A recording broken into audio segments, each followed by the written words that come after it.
When I was younger and I was admiring all these other designers that I was seeing, and I had this huge allure of designing the most aesthetically pleasing looking building that I could.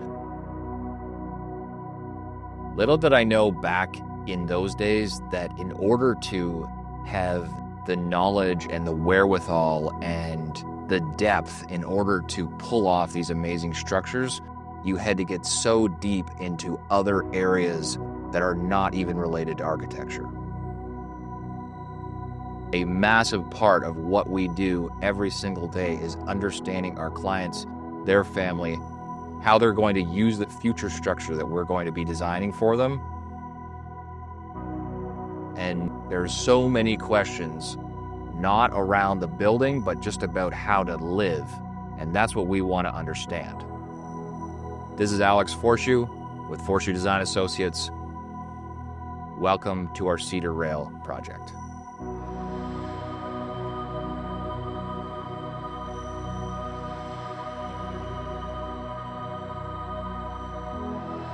It was Chris Madden of Tamarack North that first introduced this site and these clients to me. I was told that it was a magnificent site with sweeping views of Lake Rosseau. It had an older cottage and an older boathouse on it already that was going to be demolished. About 2/3 of this property is elevated on this knob of Canadian Shield. The other third, however, dropped down about 50 feet. As I said, you can see right across Lake Rosseau.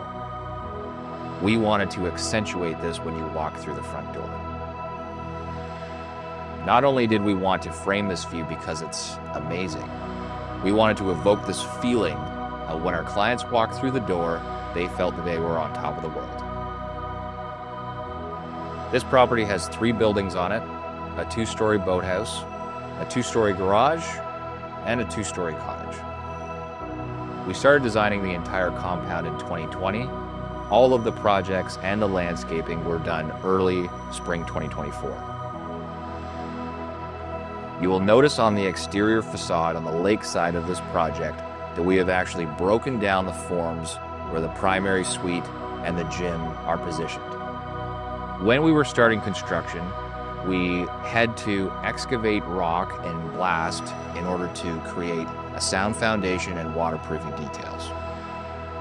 As we moved to the southern portion of the property, the rock started to trail off and we were actually able to have a heated crawl space without disturbing as much topography. We started breaking down the forms and facades of the structure so that it lays into the land naturally.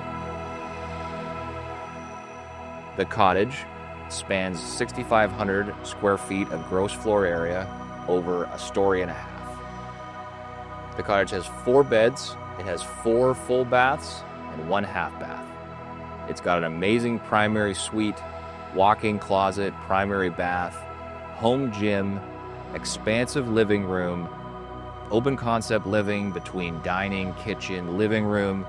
We then spill into a Muskoka dining room that opens up to a wet bar that opens up to the proper Muskoka room. The majority of this cottage is all main floor living. Someone could be in the living room, someone could be eating out in the Muskoka room. Everyone can see everyone, all with a lake view, and that's exactly how we want to experience Muskoka. Once you come from the cottage and you walk down the landscape stairs down to the lower level by the boathouse, we have a beautiful sandy shore. We have about 1,800 square feet of Ipe dock. We have 3 wet slips on the lower level, and upstairs we have a 650 square foot bunkie with a kitchenette, island, living space, well-appointed bedroom, walk-in closet, and a 3-piece bath. When you arrive on the property, you're met by these amazing oak trees that are coming up through the roundabout driveway, and we have a 2-story garage on our right-hand side. Typically when we're designing homes, the exterior and the interior are so intertwined. We want to make sure that details that we're placing on the inside are also accentuated on the outside. You will see when you arrive on front entry, we have these slatted details that are actually columns that are holding up the low slope roof above. And we also have this entry wrapped in a stone knee wall detail. That same slatted feature is exposed to you when you walk in the front door of the home. You can see it on our right when we walk by the staircase. In order to get the finer slats that we wanted on the inside, we weren't able to actually hold up the floor above with a structural post. This is why we make sure that our architectural drawings and our structural drawings are coordinated between the two so that we find these interferences. In order to still hold up the floor, but still have these fine slat details, we actually placed a roof beam in the roof and suspended the floor, and you look at it today and you would never know the difference. Another really interesting design feature is these inverted butterfly roofs that you can see from the exterior. From the driveway side of the cottage and from the lakeside view of the cottage, they look like they're dying into each other. But if you were to look closely, there is a lot of water diverting details and different slopes to make sure that water is draining away from the home effectively.